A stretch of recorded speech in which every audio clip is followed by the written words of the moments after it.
La mentira que llamamos historia. Cómo Europa escribió el guión del mundo y borró a quien lo había inventado. Nos enseñaron que venimos de Grecia, que pensamos como europeos, que progresamos gracias a su luz. Nos contaron que América empezó a existir en 1492, que la filosofía nació en Atenas y que la historia solo vale si pasa por Londres, París o Berlín. Pero no era verdad. Nunca lo fue. La historia oficial no fue un espejo, fue una amputación. Europa no fue el centro del mundo. Fue una periferia mal adaptada que, durante siglos, miró con envidia a las civilizaciones que realmente sostenían el comercio, la ciencia, la cultura y la vida. China, India, Egipto, Mesopotamia, las culturas amerindias, los bantúes. Europa no inventó el mundo, lo saqueó, y luego escribió los libros.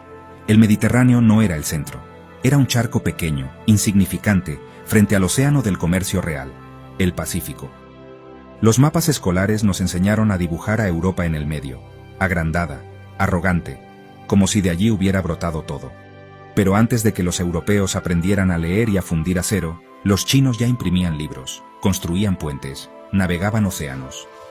El Renacimiento que tanto celebramos no fue un milagro creativo, fue una copia, una transferencia furtiva de saberes árabes, chinos y africanos que Europa absorbió sin dar crédito. Leonardo da Vinci no inventó sus máquinas, replicó libros chinos que llegaron a Florencia, la imprenta, el papel moneda, la pólvora, los sistemas agrícolas modernos. Todo existía mucho antes de que Europa soñara con dominar algo más que sus propios pantanos. No somos hijos de Europa, somos nietos de civilizaciones que Europa apenas alcanzó a copiar. La modernidad no empezó con la Ilustración, ni con la Revolución Industrial. Empezó con el saqueo, con la invasión de América, con la destrucción de mundos enteros bajo el pretexto de traer civilización. La verdadera modernidad se fundó sobre el exterminio, el trabajo forzado y el robo de tierras, de saberes, de cuerpos. Nos enseñaron a hablar de descubrimiento, como si América hubiera estado escondida, esperando ser encontrada. Nos dijeron que la historia es una línea recta que va del este al oeste, de la barbarie a la razón, del mito al progreso. Nos domesticaron para repetir esas tonterías como si fueran certezas. La Edad Antigua, la Edad Media, la Edad Moderna. ¿Quién decidió esas etapas? ¿Desde qué arrogancia se nombró así la historia? Esas categorías no explican el mundo, lo reducen. Son la gramática de un romanticismo europeo que convirtió su marginalidad en mito. La verdad es más incómoda. Mientras Europa balbuceaba, China producía más acero que Inglaterra y Estados Unidos juntos. Mientras los castillos feudales se caían a pedazos, Bagdad tenía bibliotecas que harían sonrojar a cualquier universidad moderna.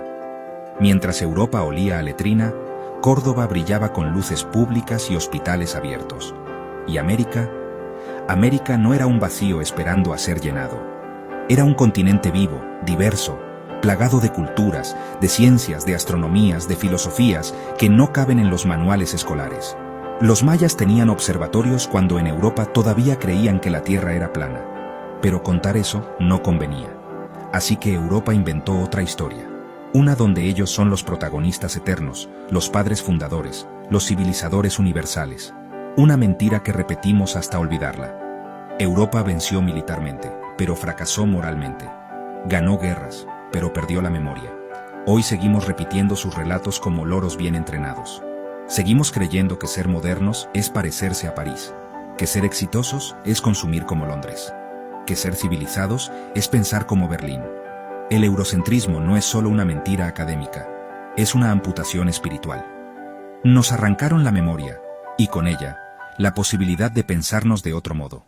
Nos domesticaron para creer que la historia empieza donde ellos llegan y termina donde ellos deciden. ¿Quién estudió la historia mundial con otro esquema? Nadie, ni en Berlín, ni en Bogotá, ni en Santiago. Seguimos esclavizados a un calendario ajeno, a unas edades inventadas, a un centro falso. Pero tal vez sea hora de romper el espejo. Tal vez sea hora de recordar que antes de Europa hubo otras luces. Otras civilizaciones que no necesitaron conquistar para construir.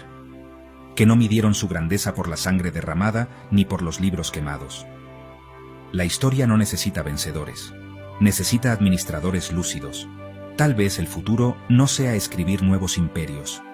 Tal vez sea recuperar las memorias robadas, las voces calladas, las raíces enterradas.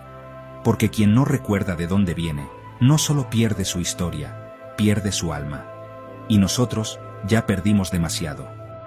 Este texto es un eco modesto de la lucidez de Enrique Dussel, quien nos enseñó que para ser libres, primero debemos recordar quiénes fuimos. Texto escrito por Manuel Fernando González Villamil.